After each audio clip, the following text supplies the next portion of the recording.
ইকুয়েডরের বিপক্ষে ৪-৪-২ ফরমেশনে ব্রাজিলের শক্তিশালী একাদশটি যেমন হতে পারে দেখুন। আর মাত্র কিছুদিন তারপরেই শুরু হয়ে যাবে বিশ্বকাপ বাছাই পর্বের খেলা, যেখানে ব্রাজিল দুটি ম্যাচ খেলবে, যার প্রথমটি ৬ তারিখ ইকুয়েডরের সাথে এবং দ্বিতীয়টি ১১ তারিখ প্যারাগুয়ের সাথে। তো আপনারা ইতিমধ্যে কার্লো আনচেলত্তির চূড়ান্ত স্কোয়াড পেয়ে গেছেন। তারপর থেকে শুরু হয়েছে ফরমেশন নিয়ে গবেষণা।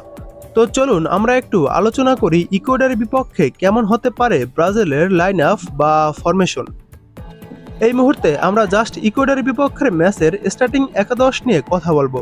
যেহেতু আনচেলত্তির পছন্দের ফরমেশন ৪-৪-২, সেহেতু বলা যায় আমরা স্ট্রাইকার স্টার্ট করাতে পারবো না, মানে নাম্বার ৯ পজিশনে যে স্ট্রাইকারকে রাখা হয় তাকে ৪-৩-৩ হলে স্ট্রাইকার দিয়ে স্টার্ট করতে পারবে কার্লো আনচেলত্তি। তো চলুন ৪-৪-২ নিয়েই আলোচনা করা যাক। গোলকিপার এলিসন বেকার। কোনো দ্বিমত নেই যে ব্রাজিলের গোলবার সামলাবে এলিসন। সাফ হিসাবে বেন্তো বা হুগো সুজো রয়েছে, যে কেউ আসতে পারে। ফুলব্যাকস লেফট ব্যাক কার্লোস আগুয়েস্তাকে দিয়ে স্টার্ট করাবে। সাফ হিসাবে রয়েছে আলেক্সান্দ্রো এবং রাইট ব্যাক ব্যান্ডারসন। এই মুহূর্তে ব্যান্ডারসনই রয়েছে এগিয়ে এবং সাফ হিসাবে ওয়েসলিকে রাখা যায়। Centre back Marquinhos. কোনো দ্বিমত নেই, সেন্টার ব্যাক হিসেবে মার্কুইনহোসই স্টার্ট করবে ব্রাজিলের ম্যাচ এবং সাফ হিসেবে রয়েছে ব্রাল্ডো এবং আরেকজন হলো অ্যালেক্সান্দ্রো। সাফ হিসেবে থাকবেন লিও অর্টিস। ব্রাজিলের মিডফিল্ড কেমন হবে চলুন আলোচনা করা যাক। Midfield Bruno Guimaraes, Matheus Cunha, Andre Santos এবং ক্যাসিমিরো। এখানে বলে রাখা ভালো, কুনহাকে মিডে নামালে কুনহা মিড এবং নাম্বার ৯ দুটাই সামলাতে পারবেন এবং সাফ হিসেবে থাকবেন এডারসন, আন্দ্রেয়াস পেরেরা ও গার্সন তো রয়েছেই।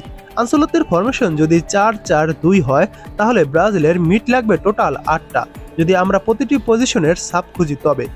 কিন্তু আনচেলত্তি প্রপার মিড নিয়েছেন ৬ জন এবং সাথে আছেন মেথিউস কুনহা, অর্থাৎ সব মিলিয়ে আমরা মিড পাচ্ছি ৭ জন।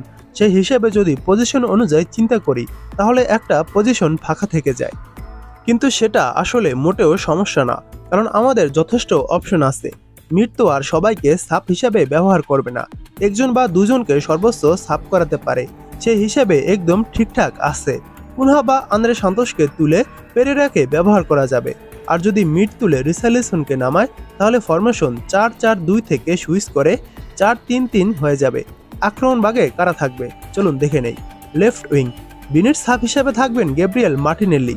রাইট উইং অ্যান্টনির সাব হিসেবে থাকবেন এস্তাভাও উইলিয়ান।